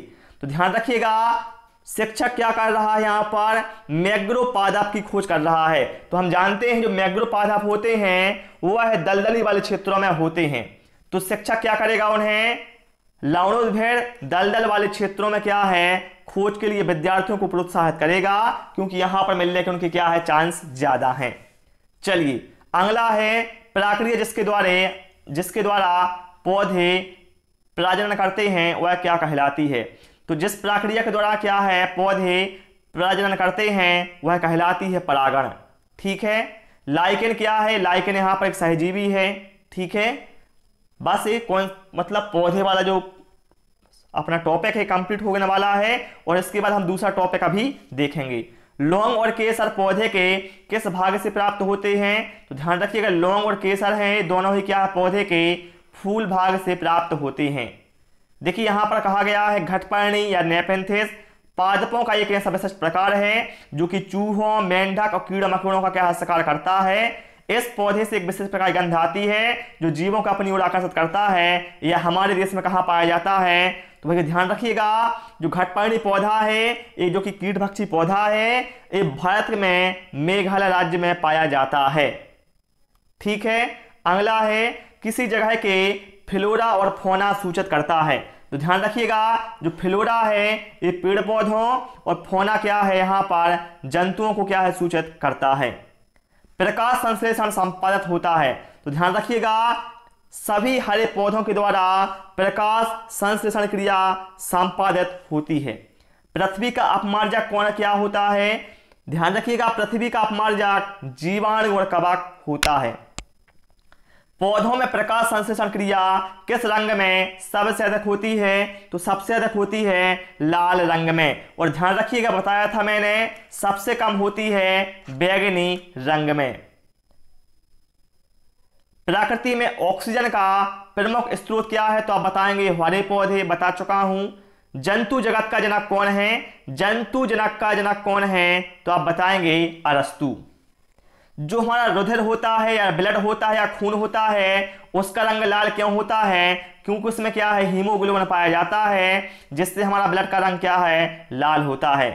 जिन कारणों से हमारे दिल की धड़कन बढ़ जाती है वह क्या है, तो देखिए जब हम डर जाते हैं या फिर ज्यादा खुश होते हैं या फिर दौड़ते भागते हैं तो हमारे क्या है दिल की धड़कन बढ़ जाती है। अगला कार्य प्रश्न है हृदय का क्या कार्य है? तो हृदय का साथियों क्या कार्य होता है? हृदय का कार्य होता है खून को पंप करना। क्या होता है? खून को पंप करना। रक्त समूह में कौन सार्वभौमिक प्राप्त करता है? मतलब जो सभी से रक्त ले सकता है तो वह है ए बी। और सर्वदाता कौन है? तो आप बताएंगे ओ। चलिए अगला है, मनुष्य में बताना है कितने गुर्दे होते हैं। तो साथियों मनुष्य में कितने गुर्दे होते हैं? आप बताएंगे 2 गुर्दे होते हैं। ठीक है। फेफड़ों से क्या चीज बाहर निकलती है? तो फेफड़ों में क्या होता है? ऑक्सीजन जाता है और क्या है? कार्बन डाइऑक्साइड बाहर निकलता है। ठीक है। चलिए अपचित भोजन इकट्ठा होता है। तो जो अपचित भोजन होता है ये हमारे मलाशय में इकट्ठा होता है। और जो पाचन क्रिया होती है ये हमारे क्या है? मुंह से ही शुरू हो जाती है, क्योंकि हमारे मुंह की लार में क्या है? टाइलिन एंजाइम पाया जाता है। ठीक है। छोटी आंत की लंबाई कितनी होती है? लगभग 7.5 मीटर इसकी लंबाई होती है। ठीक है। चलिए अगला क्वेश्चन लेते हैं। जिस प्रक्रिया के द्वारा अवशोषित भोजन के पदार्थ है रक्त के द्वारा शरीर के विभिन्न अंगों तक पहुंचते हैं उसे क्या कहा जाता है? जिस प्रक्रिया के द्वारा क्या है? अवशोषित भोजन के पदार्थ है रक्त के द्वारा शरीर के विभिन्न अंगों तक पहुंचते हैं उसे कहा जाता है स्वांगीकरण। दूध के दांतों की संख्या कितनी होती है? तो आप बताएंगे 20 होती है। भोजन पचने का सही क्रम क्या होता है? सबसे पहले क्या होगा? अंतर्ग्रहण होगा। ठीक है। फिर पाचन होगा, फिर क्या है? अवशोषण होगा, फिर क्या है? स्वांगीकरण होगा, और फिर क्या है? बहिष्करण होगा। ठीक है। चलिए अगला क्वेश्चन है, शरीर में ऊर्जा के निर्माण के दौरान कौन सी गैस निकलती है? तो आप बताएंगे कौन सी गैस निकलती है? कार्बन डाइऑक्साइड गैस निकलती है। पृथ्वी के ऊपर पाया जाने वाला सबसे बड़ा जानवर कौन सा है? तो आप बताएंगे हाथी है। ध्यान रखिएगा विश्व हाथी दिवस कब मनाया जाता है? तो आप बताएंगे प्रति वर्ष 12 अगस्त को मनाया जाता है। गैंडे की जो त्वचा होती है वह कितनी मोटी होती है? तो गैंडे की भाई जो त्वचा होती है लगभग 1.5 सेंटीमीटर मोटी होती है। और ध्यान रखिएगा एक सींग वाले गैंडे के लिए जो फेमस राष्ट्रीय उद्यान है भारत का वह है काजीरंगा राष्ट्रीय उद्यान, जो है कहां पर? आप बताएंगे असम में है। इस सारे कॉन्सेप्ट भाई मैं बता रहा हूं क्योंकि यहां से एग्जाम में जरूर क्वेश्चन आने वाले हैं। चलिए अगला है, कोशिका की खोज बताना है किसने की थी? तो कोशिका की भाई जो खोज है वह रॉबर्ट हुक ने वर्ष 1665 में की थी। किसान का मित्र किसे कहा जाता है? तो केंचुए के क्या है? केंचुए को किसान का मित्र कहा जाता है। भारत का राष्ट्रीय जलीय जीव क्या होता है? बता चुका हूं। भारत का राष्ट्रीय जलीय जीव क्या होता है? गंगा की डॉल्फिन है। ठीक है। गंगा की डॉल्फिन। ओके। अगला है, दिल की धड़कन को सुना जा सकता है। तो हमें पता है जो स्टेथोस्कोप होता है इससे क्या है? हम अपने दिल की धड़कन को सुनते हैं। ठीक है। मनुष्य के हृदय में कितने कक्ष होते हैं? तो कितने होते हैं? 2 होते हैं। आपका हृदय एक दिन में लगभग कितनी बार धड़कता है? ध्यान रखिएगा पूरे दिन की यहां पर बात हो रही है, तो आप बताएंगे लगभग 1 लाख बार। ठीक है। माफ कीजिएगा यहां पर साथियों मैंने क्या है मछलियों के हृदय में लिखा था, मैंने मनुष्य के मैं बोल दिया था। ठीक है। मछलियों के हृदय में कितने कक्ष होते हैं? तो आप बताएंगे 2 कक्ष होते हैं। और मनुष्य के हृदय में क्या है? 4 कक्ष होते हैं। ये पॉइंट आपको ध्यान रखना है। विश्राम अवस्था में स्वस्थ व्यक्ति के हृदय की गति कितनी होती है? तो आप बताएंगे 72 होती है ना? 72 प्रति मिनट। चलिए अगला है, हमारे शरीर के किस अंग के द्वारा अमोनिया को यूरिया में बदला जाता है? तो किससे बदला जाता है? यकृत से बदला जाता है। इसलिए इसको क्या है? जैव रासायनिक प्रयोगशाला भी कहा जाता है। देखिए ये कई बार एग्जाम में पूछा गया है। मनुष्य के शरीर की जैव रासायनिक प्रयोगशाला क्या है? तो आप बताएंगे यकृत। बगुला भैंस पर बैठता है क्योंकि? इसलिए बैठता है क्योंकि दोनों में क्या है? सहजीविता का संबंध है। आपको पता है बगुला क्या करेगा? जो भैंस को वो रहेंगे ना कीड़े, तो क्या है? कीड़े ने खा लेगा, है ना? तो भैंस को क्या है? इससे फायदा होगा पहली बात तो, और बगुले को क्या है? भोजन मिल जाएगा। मतलब क्या है? दोनों में सहजीविता का संबंध है। जड़ का कौन सा कार्य पौधे के लिए नहीं है? देखिए आपको पता है जड़ तो पौधे को सहारा देती है ना, और खनिजों का अवशोषण भी करती है, जल का अवशोषण करती है, लेकिन ह्यूमस उपलब्ध कराना ये जो कार्य होता है इस जड़ का नहीं होता, बल्कि ह्यूमस भाई मृदा के द्वारा उपलब्ध कराया जाता है। अगला है, खालिस्तान की सुनने की शक्ति इतनी तीक्ष्ण होती है कि वह वायु से पत्तों के हिलने की ध्वनि और घास पर किसी चलने के जानवर की ध्वनि में अंतर कर सकता है। तो ये है बाघ के बारे में महत्वपूर्ण पॉइंट है, और इससे क्या है वो अपने शिकार की आसानी से पहचान कर सकता है। ठीक है, वह विशेषता जो बरगद के पेड़ों की जड़ों में नहीं है, जड़ें भोजन का भंडारण करती हैं। तो ऐसा नहीं होता है भाई मेरे, है ना, जो जड़ें होती हैं भोजन का भंडारण नहीं करती, एक गलत बात है। ठीक, अगला है, रेगिस्तान ओक एक पेड़ का नाम है जिसकी जड़ें उस गहराई तक जमीन के भीतर जाती हैं जब तक कि पानी तक ना पहुंच जाएं। इस पेड़ की जड़ों की गहराई इस पेड़ की ऊंचाई की लगभग 30 गुना होती है। यह पेड़ कहां पाया जाता है? तो आपको पता है जो रेगिस्तान ओक है ये ऑस्ट्रेलिया में पाया जाता है। ठीक है, और इस वृक्ष की जो जड़ें होती हैं पानी की खोज में क्या है बहुत नीचे तक पहुंच जाती हैं। ऐसा कहा जाता है कि जितनी पेड़ की लंबाई होती है उसकी 30 गुना तक है जड़ें नीचे पहुंच जाती हैं। ठीक है, अगला है, पंखुड़ियों के अंदर फूल के बीच में कुछ पतली पाउडर जैसी रचनाएं दिखाई देती हैं जिन्हें क्या कहा जाता है? तो भैया जिन्हें कहा जाता है पराग। नेपेंथिस एक पौधा है, ये पढ़ चुके हैं भाई मेरे। नेपेंथिस पौधा कीट भक्षी पौधा है और यह भारत के मेघालय राज्य में पाया जाता है। यह देखा गया है कि पाचन क्रिया बाहर की अपेक्षा अमाशय के अंदर अधिक तेजी से होती है। इसका क्या वजह है? इसका ये वजह है कि अमाशय में क्या है, अमाशय के अंदर भोजन का मंथन होता रहता है जिससे उसकी सतह का क्षेत्रफल बढ़ जाता है और एंजाइम क्रिया क्या है तेज हो जाती है। और कई बार एग्जाम में पूछा गया है कि मानव के अमाशय में कौन सा अम्ल पाया जाता है? तो आप बताएंगे HCl मतलब हाइड्रोक्लोरिक अम्ल पाया जाता है।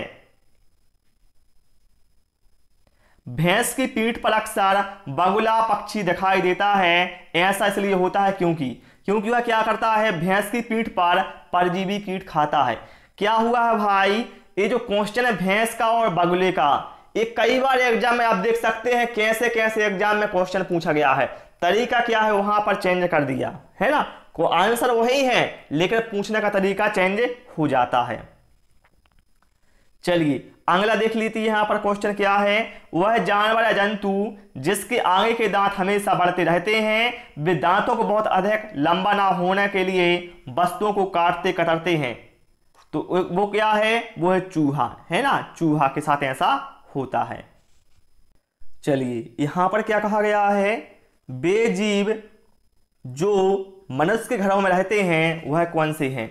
ध्यान रखिएगा हमारे घरों में क्या है, छिपकली रहती है, मकड़ी रहती है, चूहा, ये सभी क्या है हमारे घरों में रहते हैं।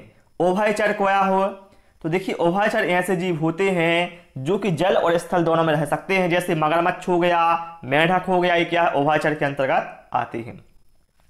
किस पक्षी का घोंसला लालटेन की तरह होता है? तो आप बताएंगे कि जो बीवर पक्षी होता है इसका घोंसला लालटेन की तरह होता है। सबसे ऊंचे पेड़ पर घोंसला कौन बनाता है? ध्यान रखिएगा सबसे ऊंचे पेड़ की यहां पर बात हुई है, तो आप बताएंगे चील। ठीक है, और इसकी दृष्टि क्या है, मनुष्य की तुलना में 4 गुना होती है, अभी हम पढ़ चुके भी थे। ठीक है, अगला है, लगभग सभी पक्षी अंडे देने के लिए क्या है, घोंसला बनाते हैं। अंडों से बच्चे निकल आते हैं तब वे घोंसला छोड़ देते हैं, परंतु खाली कौन सा पक्षी अपने घोंसले को साल दर साल उपयोग करता है? ध्यान रखिएगा, तो वो पक्षी है चील। ध्यान रखिएगा पक्षी ऐसा नहीं करता कि हर बार अपना घोंसला अलग से बनाए, ऐसा नहीं करता है। वह एक घोंसले का मतलब उपयोग है कई वर्षों तक करता है। पक्षियों में सबसे बड़ा घोंसला किसका होता है? तो पक्षियों में जो सबसे बड़ा घोंसला होता है वह चील का होता है। मिट्टी के घर प्रायः कहाँ पाए जाते हैं? तो आप लोगों ने देखा होगा मिट्टी के घर का अधिकांशतः एक तो आपको गांव में देखने को मिलेंगे, और ऐसे क्षेत्र जहां पर क्या है गर्मी बहुत अधिक होती है वहां पर भी आपको मिट्टी के घर देखने को मिल जाएंगे। अगला है, बांस और लकड़ी के घर कहाँ बनाए जाते हैं? बांस और लकड़ी के घर, तो जहां पर क्या है बारिश होती है वहां पर ये होता है। लद्दाख के लोग अपने घरों की निचली मंजिल का उपयोग किसके लिए करते हैं? तो लद्दाख के भाई जो लोग हैं वो अपने घरों की निचली मंजिल का जो उपयोग है सामान और जीवों को रखने के लिए करते हैं। इग्लू क्या होता है? तो बता चुका हूं भाई मैं कई बार आपको। इग्लू क्या होता है? जो एस्किमो जनजाति होता है ये अपने घरों का निर्माण क्या है, घरों का निर्माण बर्फ से करती है, जो किस तरह से होता है, छोटा सा कैस में गेट होता है ना, आने जाने के लिए। तो इसको इसी को कहा जाता है इग्लू कहा जाता है। मतलब क्या है, इग्लू एक गुंबद के आकार का घर होता है एस्किमो जनजाति का, जो कि क्या है बर्फ से बना होता है और ये ध्रुवीय प्रदेशों में निवास करती है। कश्मीर में पाई जाने वाली नक्काशी रहित हाउस बोट क्या कहलाती है? तो आप बताएंगे डोंगा। पर्वतारोही 2 तह वाली प्लास्टिक शीट से अपना टेंट बनाते हैं। ऐसा क्यों करते हैं? ताकि उनको क्या है ठंड ना लगे, है ना, क्योंकि उसमें क्या है ऊष्मा है ना, वो आएगी जाएगी नहीं। अगला है चांगपा जनजाति के द्वारा बनाए जाने वाले अस्थायी निवास को क्या कहा जाता है? चांगपा जनजाति के द्वारा जो अस्थायी निवास बनाया जाता है उसको रेबो कहा जाता है। क्या कहा जाता है? रेबो। अगला है चांगपा जनजाति अपना अस्थायी निवास बनाने के लिए एक जानवर के बालों से पट्टियां बनाती है, फिर इन पट्टियों को आपस में सिलकर अपना टेंट बनाती है। ये जीव कौन सा है? तो ये है याक। ठीक है, याक जानवर के बालों से क्या हुआ पट्टियां बनाती है। अगला है मिट्टी के जो घर होते हैं, मिट्टी के घर या फर्श होता है वह गोबर से क्यों लिपा जाता है? इसलिए लिपते हैं ताकि उसमें क्या है कीड़े ना लगे, है ना। वह पक्षी जो अपना घोंसला नहीं बनाता, ध्यान रखिएगा, कोयल ऐसा पक्षी है जो कि क्या स्वयं अपना घोंसला नहीं बनाता है, बल्कि है कौवे के घोंसले में अपना अंडा देती है। अगला है बांस और लकड़ी के घर कहाँ बनाए जाते हैं? तो आप बताएंगे असम में बनाए जाते हैं। ठीक, चलिए अगला देखिए, एकल परिवार के अधिक प्रचलित होने का क्या वजह है? तो एकल परिवार आप देख सकते हैं वर्तमान समय में क्या है एकल परिवार बहुत प्रचलित है। तो एक तो क्या है महत्वपूर्ण, उसमें जनसंख्या वृद्धि की वजह से भी हो रहा है ना, और महंगाई बढ़ रही है, और क्या है कलह की संभावना, कलह जो संयुक्त परिवार होता है उसमें क्या है कलह होता है, इसलिए क्या है एकल परिवार आज के समय में अधिक प्रचलित है। अगला है परिवार की परिकल्पना के पीछे आधारभूत तथ्य क्या है? तो ये तथ्य आधारभूत देखा जाए परिवार की परिकल्पना के पीछे कि मनुष्य क्या है सामाजिक प्राणी है, ये अरस्तु महोदय ने भी कहा हुआ है। छोटे बच्चों के सामाजिकरण में खेलों द्वारा जो लाभ मिलता है वह क्या है? देखिए खेल से एक लाभ होता है कि बच्चों के सामाजिकरण में क्या लाभ होता है कि बालक सामाजिक प्रत्याशाओं के अनुरूप क्या है समायोजन सीख जाते हैं कि किस हिसाब से हमें क्या समायोजन कैसे करना चाहिए। अगला है संयुक्त परिवार में आश्रित व्यक्तियों की देखभाल में कोई परेशानी नहीं होती, आश्रितों में शामिल होते हैं। तो देखिए जो बूढ़े हो गए, मतलब जो ओल्ड मैन हो गए, है ना, बच्चे हो गए और अस्वस्थ व्यक्ति हो गए, ये सभी क्या है आश्रित व्यक्ति की श्रेणी में आते हैं। अगला है माँ बाप से बच्चों में जो गुण स्थानांतरित होते हैं उन्हें क्या कहा जाता है? तो माँ बाप से होने वाले बच्चों में जो गुणों का स्थानांतरण होता है उसे कहा जाता है आनुवांशिकता। अगला है संरक्त संबंध का उदाहरण जिस प्रकार के परिवार में परिलक्षित होता है वह है, ध्यान रखिएगा, एकल परिवार और संयुक्त परिवार इन दोनों में ही क्या है संरक्त संबंध होता है। ठीक, अगला है मैकाइवर के अनुसार परिवार के कार्यों में शामिल क्या क्या होते हैं? तो देखिए घर के विभिन्न प्रावधान हो गया, आर्थिक क्रियाकलाप हो गया, शैक्षिक क्रियाकलाप हो गया, लैंगिक व प्रजनन की क्रियाकलाप, ये सभी क्या है मैकाइवर ने क्या है परिवार के कार्य बताए हुए हैं। ठीक, अगला है परिवार की विशेषता के अंतर्गत शामिल है। तो देखिए परिवार की विशेषता क्या क्या होती है? पहली बात तो क्या है इनमें परिवार में क्या है एक वंशानुगत संबंध होता है, परिवार एक सामाजिक संस्था भी होती है ना, और वैवाहिक इसमें क्या है अनिवार्यता भी होती है। ठीक है, ये विशेषता है परिवार के संबंध में। इसके बाद देखिए पूछा जाए कि बालक की प्रथम पाठशाला क्या होती है? तो बालक की जो प्रथम पाठशाला होती है वह क्या होती है? परिवार होती है। और बालक की प्रथम शिक्षिका क्या होती है? तो बालक की माता होती है। मनुष्य एक सामाजिक प्राणी है, ये कथन किसका है? तो आप बताएंगे अरस्तु महोदय का है। जिस परिवार में माँ बाप और उनके अविवाहित बच्चे रहते हैं वह कौन सा परिवार होता है? तो आप बताएंगे एकल परिवार होता है। इसमें माँ बाप और उनके अविवाहित बच्चे रहेंगे। और जिस प्रकार एक परिवार में दादा दादी, चाचा चाची, बुआ, ताऊ ताई, माँ बाप व बच्चे रहते हैं वह कहलाता है संयुक्त परिवार। परिवार के सदस्य अधिक आत्मनिर्भर रहते हैं। ध्यान रखिएगा, जो एकल परिवार होता है इसके जो सदस्य होते हैं वह अधिक आत्मनिर्भर रहते हैं। हिंदू विवाह अधिनियम 1955 के अनुसार लड़के व लड़कियों की विवाह की न्यूनतम आयु कितनी है? तो ध्यान रखिएगा, लड़के की न्यूनतम आयु 21 वर्ष है और लड़कियों की 18 वर्ष। हिंदू विवाह अधिनियम 1955 के अनुसार। भारत में बाल विवाह निषेध अधिनियम कब लागू किया गया था? ध्यान रखिएगा, 2006 में क्या पारित हुआ था और 1 नवंबर 2007 को ये लागू हुआ था। ये दोनों पॉइंट ध्यान रखिएगा कि आप पारित कब हुआ था और ये लागू कब हुआ था। ठीक है, यहां पर कहा गया है फिर शारदा एक्ट का संबंध किससे है? तो शारदा एक्ट का संबंध है यह बाल विवाह से, है ना। समाज की सबसे छोटी इकाई क्या है? तो आप बताएंगे परिवार है। हिंदू उत्तराधिकार अधिनियम की यहां पर बात की गई है, तो क्या ध्यान रखिएगा, वर्ष कब है? 1956। बालक को सामाजिकरण का पहला पाठ कहां से प्राप्त होता है? तो आप बताएंगे परिवार से होता है। सती प्रथा के विरुद्ध सबसे पहले किसने प्रयास किया था? तो आप बताएंगे राजा राम मोहन राय ने किया था। मनु के अनुसार कौन सा विवाह सर्वोत्तम है? तो मनु के अनुसार देखा जाए तो जो ब्रह्म विवाह है ये सर्वोत्तम है।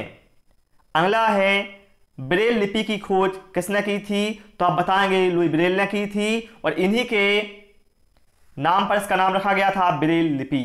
और ये 4 जनवरी को विश्व ब्रेल दिवस मनाया जाता है। ये पॉइंट आपको ध्यान रखना है।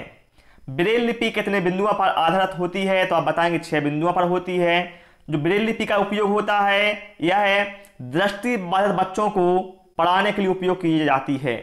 जो लोग सुन नहीं सकते उनके लिए क्या इस्तेमाल किया जाता है? तो ऐसे बच्चे जो सुन नहीं सकते उनके लिए क्या है? सांकेतिक भाषा यूज की जाती है। जो बर्फ के घर होते हैं साथियों वह क्या कहलाते हैं? मैंने आपको बताया था कि बर्फ के जो घर होते हैं एस्किमो जनजाति के उन्हें क्या है? इग्लू कहा जाता है। उत्तरी अमेरिका की ग्रीनलैंड टुंड्रा प्रदेश में निवास करने वाली जाति कौन सी है? तो आप बताएंगे एस्किमो जनजाति। ठीक है, इन्हीं के मकान क्या है? इग्लू कहलाते हैं, जो कि बर्फ से बने होते हैं, गुंबद आकार के इस तरह से होते हैं, छोटा सा इसमें क्या है? आने जाने का रास्ता होता है।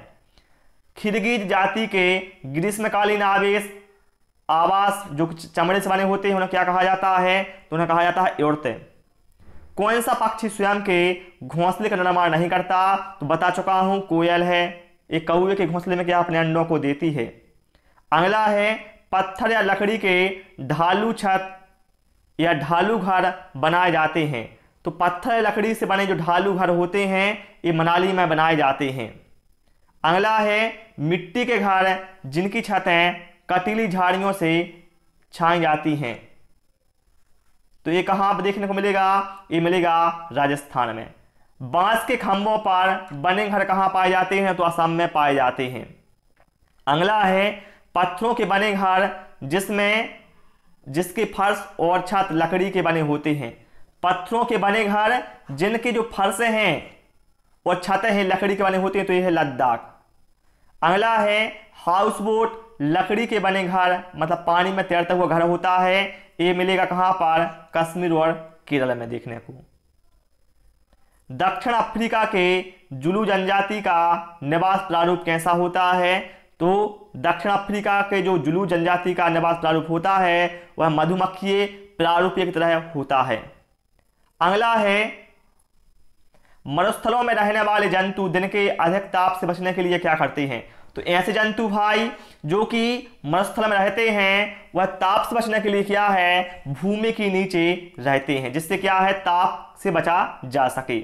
हमारे आस पड़ोस के तालाबों में स्थित पौधों की संरचना होती है। तो तालाब में जो पौधे होते हैं हमारे आसपास देखा ना आप, तो उनका तना कैसा होगा, लंबा होगा, खोखला होगा और हल्का होगा। उभयचर बता चुका हूं। मगरमच्छ हो गया, मेढक हो गया, ये क्या है, उभयचर के अंतर्गत आएंगे। मानव अधिवास के अनेक रूप हैं। आप जिसे मानव अधिवास नहीं मानते वह क्या है, तो गलियां। देखिए सही बात है, क्या आप गलियों को मानव का आवास मानेंगे, नहीं मानेंगे। सबसे ऊंचे पेड़ पर घोंसला कौन बनाता है, तो चील बनाता है। और पक्षियों में सबसे बड़ा घोंसला भी क्या है, चील का ही होता है। अगला है, झोपड़ी की छत में लकड़ी के फट्टे को दीमक से बचाने के लिए बीच में जो लकड़ियां प्रयुक्त की जाती हैं, वह लकड़ी बताना है किस वृक्ष की होती हैं। देखिए दीमक से बचाने के लिए आप क्या करेंगे, नीम और कीका की लकड़ी का यूज करेंगे। ठीक है। अगला है, किसी जीव का परिवेश जिसमें रहता है वह क्या कहलाता है, तो ऐसा परिवेश जिसमें जीव रहता है तो उसे कहा जाता है आवास या फिर आश्रय। विभिन्न लोगों व समुदायों द्वारा मौसम के अनुकूल स्थानांतरण को क्या कहा जाता है, तो उसे कहा जाता है ऋतु प्रवास। जो लोग बेघर होते हैं उनके लिए आश्रय स्थल को क्या कहा जाता है, तो उनके कहा जाता है रैन बसेरा। मकड़ी का आश्रय स्थल क्या होता है, तो आप जानते हैं मकड़ी कहाँ रहती है, जाले में रहती है। मधुमक्खी कहाँ रहती है, छत्ते में रहती है। दीमक कहाँ रहता है, तो आप जानते हैं दीमक कहाँ रहता है, पेड़ के तनों में रहता है। कुत्ता मछली का आवास क्या है, तो आप बताएंगे समुद्र होता है। घोड़े का क्या होता है आवास, तो घोड़े का होता है अस्तबल होता है ना। परिवार कितने प्रकार के होते हैं, तो परिवार होता है भैया आकार के आधार पर दो प्रकार के होते हैं, एकल परिवार और संयुक्त परिवार। ठीक है। किसी परिवार को दर्शाया जाता है, तो साथियों किसी भी परिवार को पारिवारिक वृक्ष से दर्शाया जाता है। आनुवंशिकता का जनक किसे कहा जाता है, तो आप बताएंगे ग्रेगोर जॉन मेंडल को आनुवंशिकता का जनक कहा जाता है। ठीक है। यहां पर साथियों केवल हम उन्हीं क्वेश्चनों को ले रहे हैं जो कि एग्जाम में बार बार पूछे गए हैं और जिनके पूछे जाने की संभावना भी है। अगर मां का रक्त समूह O है और बाप का रक्त समूह भी O है, तो बच्चे का रक्त समूह क्या होगा, बच्चे का भी क्या होगा, O होगा। अगला है, ग्रेगोर जॉन मेंडल ने अपना प्रयोग किस पर किया था, तो बताएंगे मटर पर किया था इन्होंने, है ना, मेंडल ने। अगर मां का रक्त समूह A है और पिता का रक्त समूह B है, तो बच्चे का रक्त समूह AB होने की संभावना कितने परसेंट होगी, तो आप बताएंगे 25% होगी। अगला है, ग्रेगोर जॉन मेंडल ने अपना प्रयोग मटर पर ही क्यों किया था, तो इन्होंने मटर पर इसलिए किया था क्योंकि मटर में कई सारे गुण पाए जाते हैं। लड़के और लड़कियों के लिए अलग अलग नियमों से कौन सी भावना पनपती है, तो यदि आप लड़कों और लड़कियों के लिए अलग नियम बनाते हैं तो इससे क्या है, लैंगिक विभेद की भावना पनपती है। ठीक। अगला है, खालिस्तान कीट मधुमक्खियों की भांति कॉलोनी या बस्ती में एक साथ नहीं रहता। ध्यान रखिए, जो मकड़ी होता है एक ऐसा कीट है जो मधुमक्खियों की भांति क्या है, बस्ती में एक साथ नहीं रहता है ना। अगला है, एस्किमो अपने घर इग्लू का निर्माण बर्फ से करते हैं। इसका क्या वजह है, इसलिए करते हैं बर्फ से क्योंकि बर्फ के दीवारों के बीच में जो मौजूद हवा होती है वह अंदर की गर्मी को बाहर जाने से रोकती है। अगला है, कौन सा पक्षी पेड़ की ऊंची डाल पर अपना घोंसला बनाता है। देखिए पहले हमने क्या किया, पढ़ा था सबसे ऊंचे पेड़ की बात की थी, लेकिन यहां पर क्या है, यहां पर पेड़ की ऊंची डाल की बात हुई है, इसलिए यहां पर हमारा आंसर होगा कौवा। ठीक। ग्रामीण क्षेत्र में गाय के गोबर से झोपड़ी की दीवार और फर्श को लीपा जाता है ताकि क्या है, जो कीड़े मकोड़े हैं वह क्या है, उससे दूर रहें। ठीक। एक पुरुष जिसका रक्त समूह O है और A रक्त समूह वाली महिला से शादी करता है, उसके पहले बच्चे का समूह है रक्त समूह O होने की संभावना क्या है, तो O होने की संभावना क्या है, यहां पर 50% है। गाय के आगे के दांत छोटे क्यों होते हैं, तो गाय के जो आगे वाले दांत होते हैं छोटे क्यों होते हैं, ताकि वह घास फूस चबा सके। सांप अपने शिकार को कैसे खाता है, तो सांप अपने शिकार को क्या है, निगल कर खाता है ना। टमाटर क्या है, तो टमाटर भाई एक फल है, टमाटर क्या है, एक फल है। डेंगू और चिकनगुनिया इस मच्छर के काटने से होता है, तो डेंगू और चिकनगुनिया किससे होता है, एडिज मच्छर से होता है। मलेरिया आपको पता है, मलेरिया किससे होता है? मादा एनाफिज मच्छर से होता है। ठीक है। शकरकंद को कैसे खाया जाता है? पहली बात तो पूछा जाएगा शकरकंद क्या है, तो शकरकंद एक जड़ है भैया, पहली बात तो। ठीक है। और इसको खाया जाता है भूनकर या फिर उबालकर। हमारे भोजन में बताना है कितने पोषक तत्व होने चाहिए? साथियों, हमारे भोजन में 6 पोषक तत्व होने चाहिए। मनुष्य के शरीर के लिए ऊर्जा का प्रमुख स्रोत क्या है? तो भैया क्या है? कार्बोहाइड्रेट। जिस तरह से गाड़ी को चलाने के लिए ईंधन की आवश्यकता होती है, वैसे हमें भी क्या है? कार्बोहाइड्रेट की आवश्यकता होती है। खालिस्तान को शरीर का वर्धक भोजन कहा जाता है, तो प्रोटीन को। और ध्यान रखिएगा प्रोटीन क्या है? अमीनो अम्ल के बहुलक होते हैं।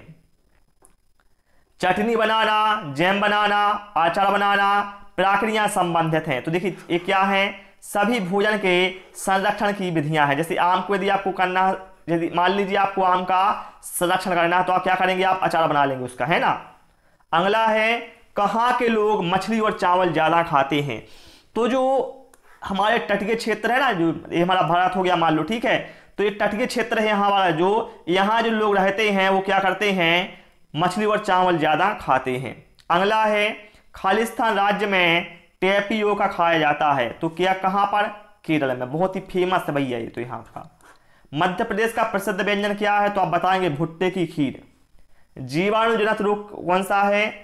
जीवाणुजनित रोग कौन सा है? तो कोढ़ हो गया, निमोनिया हो गया, तपेदिक हो गया, ये क्या है? जीवाणुजनित रोग हैं।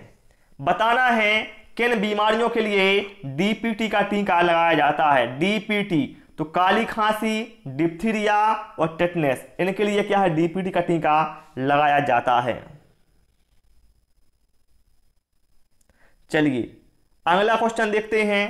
यह रोग मक्खियों के द्वारा फैलता है, इस रोग में पतले दस्त लगते हैं और खून भी आता है, यह रोग कौन सा है?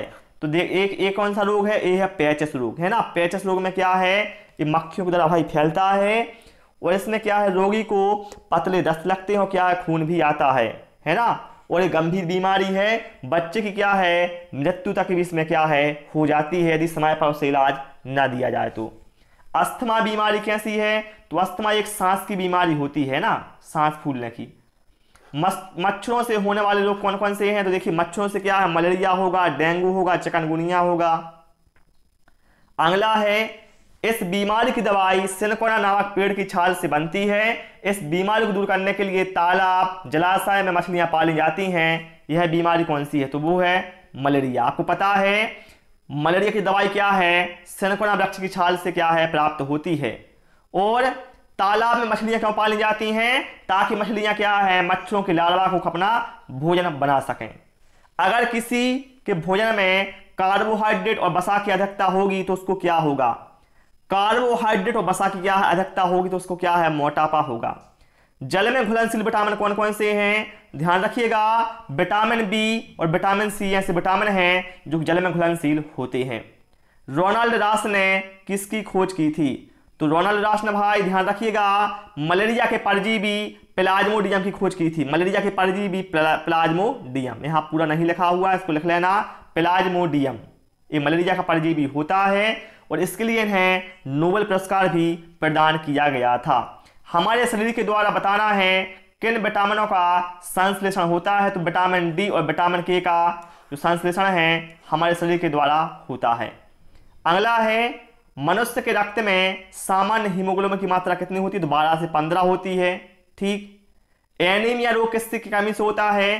तो एनीमिया रोग क्या है? लौह तत्व की कमी से होता है, या फिर कहा जाए आयरन की कमी से होता है। स्वच्छ भारत अभियान की शुरुआत कब की गई थी? स्वच्छ भारत अभियान की शुरुआत 2 अक्टूबर 2014 को की गई थी। चलिए यहां पर क्या कहा गया है? पहला राज्य जिसने सबसे पहले पॉलीथीन और प्लास्टिक की थैलियों के प्रयोग पर पूर्णतः प्रतिबंध लगाया था, तो वह राज्य कौन सा है? हिमाचल प्रदेश है। तने के रूप में जिन सब्जियों का हम अपने भोजन के रूप में प्रयोग करते हैं वह क्या है? तो आलू हो गया, अरबी हो गया, प्याज हो गया, है ना, ये क्या तना के अंतर्गत आते हैं। जंतु भोजन के लिए किस पर निर्भर हैं? तो ध्यान रखिएगा, जंतु भोजन के लिए उत्पादक और उपभोक्ता इन दोनों पर निर्भर हैं।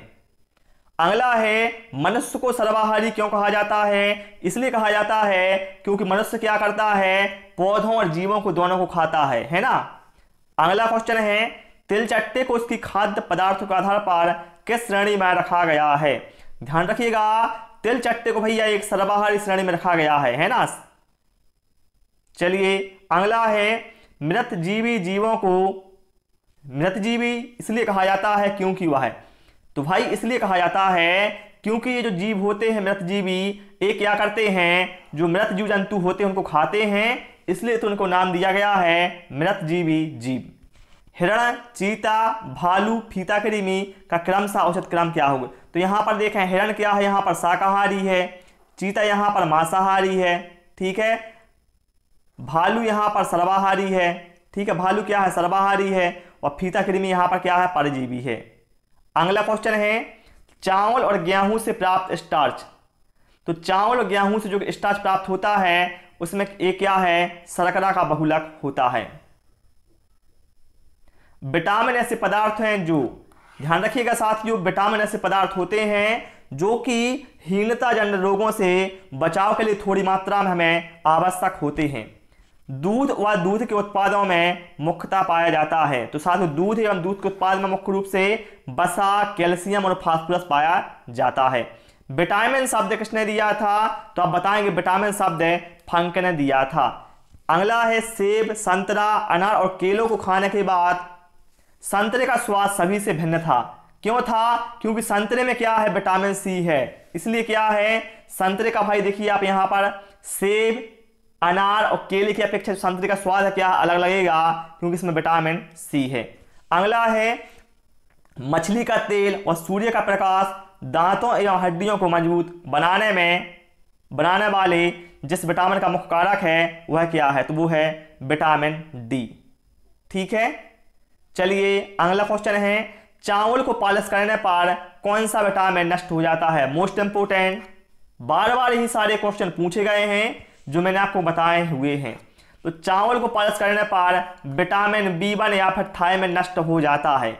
अगला है, लीवर में भविष्य के लिए कौन सा विटामिन भंडारित होता है? तो बताएंगे आप विटामिन ए। दालों में किसकी अधिकता होती है?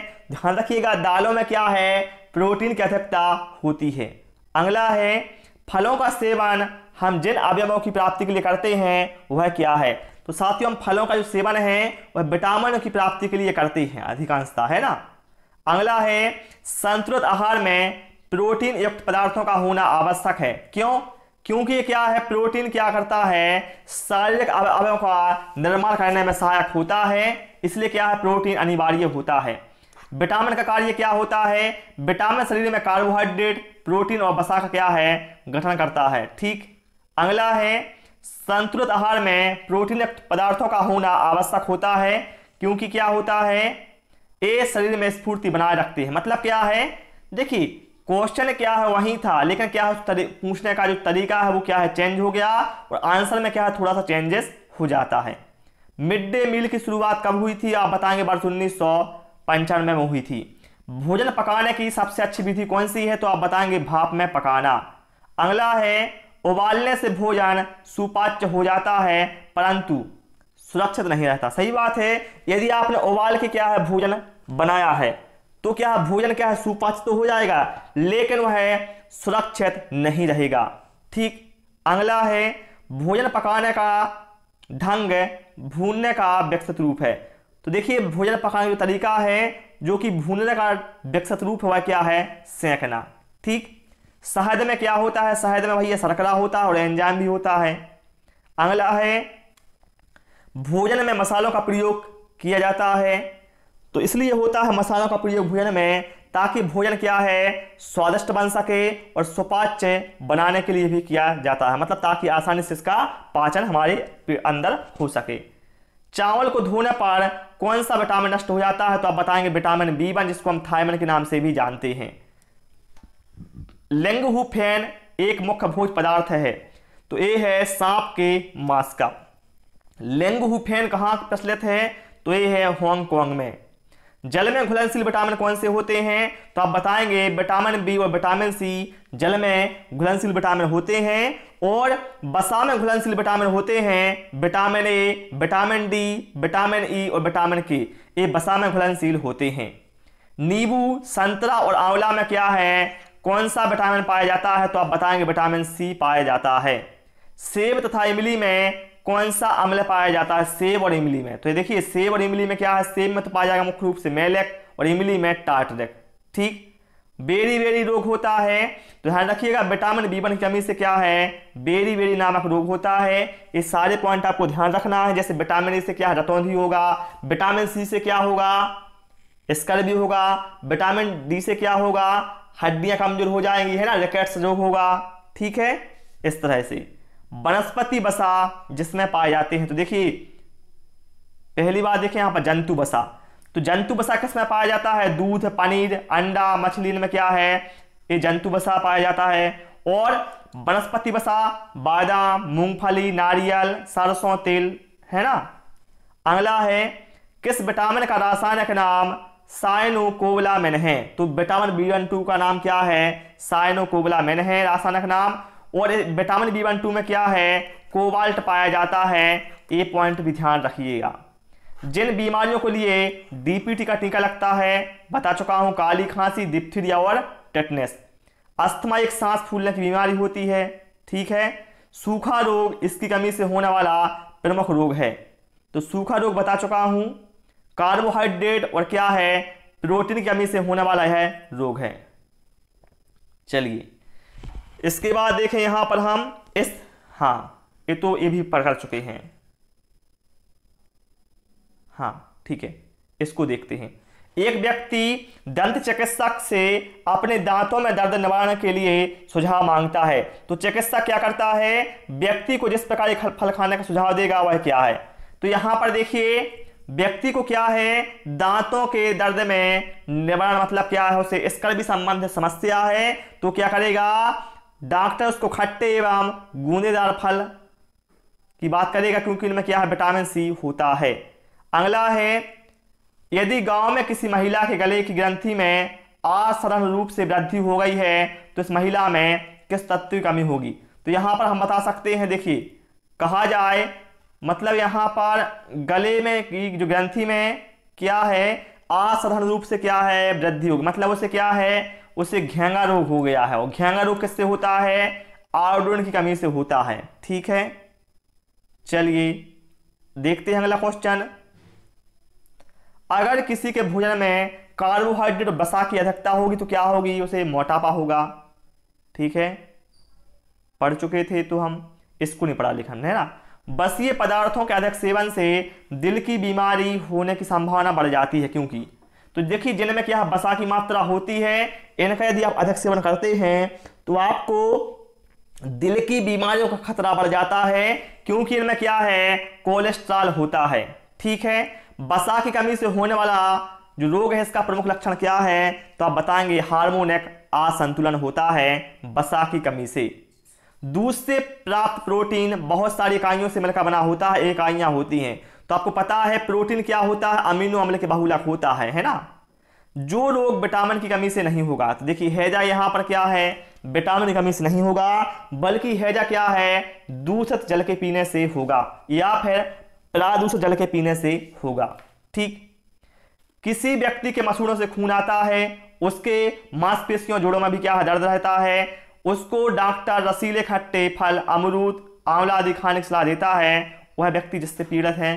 तो यहां पर देखिए पूरा लक्षण यहां पर क्या है, स्कर्वी रोग से संबंधित यहां पर बात हुई है। ठीक है, तो यहां पर राइट आंसर हमारा क्या है, स्कर्वी के साथ जाएगा।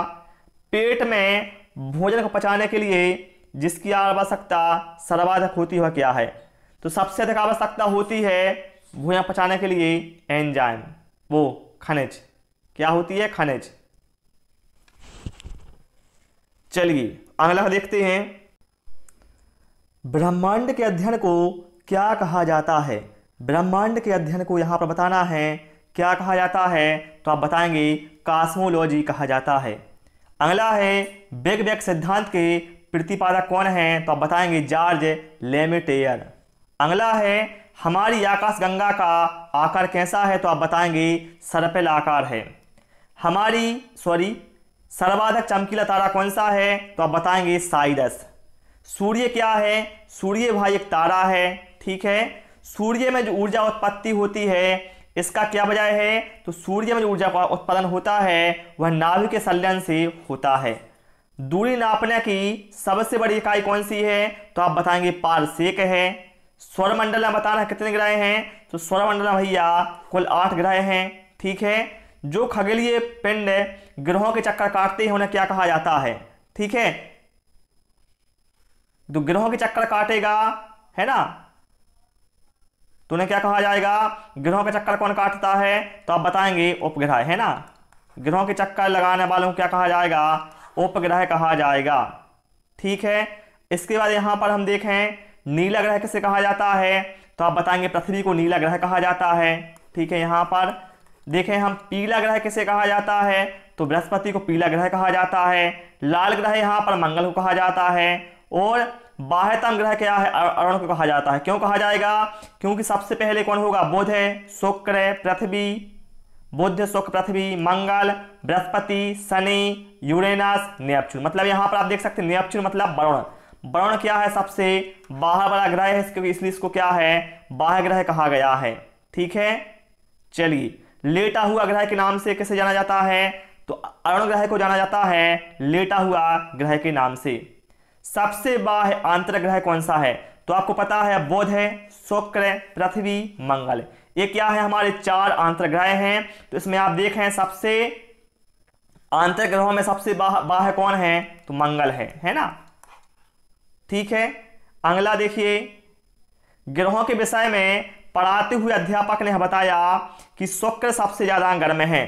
तो बच्चों के मन में प्रश्न उठा कि बुध तो सूर्य के सबसे अधिक पास है, तो यह गर्म होना चाहिए। अध्यापक ने शुक्र के बारे में सबसे गर्म होने का क्या वजह बताया? तो अध्यापक ने कहा कि जो शुक्र ग्रह है इसमें क्या है? वायुमंडल में कार्बन डाइऑक्साइड की मात्रा सर्वाधिक है, इसलिए शुक्र ग्रह बुध ग्रह की अपेक्षा क्या है? अधिक वो गर्म है, ठीक है। अगला है पृथ्वी की भगिनी या पृथ्वी की बहन किसे कहा जाता है? तो आप बताएंगे शुक्र को कहा जाता है। भोर का तारा, सांझ का तारा, ये सभी क्या है? शुक्र को ही कहा जाता है, इवनिंग स्टार। बताना है किस ग्रहों का घूर्णन दक्षिणावर्त है? तो ध्यान रखिएगा, शुक्र और अरुण ऐसे 2 ग्रह हैं जो कि दक्षिणावर्त घूमते हैं, ठीक है। सौरमंडल का सबसे बड़ा उपग्रह गैनीमेड है। बताना है किस ग्रह का उपग्रह है?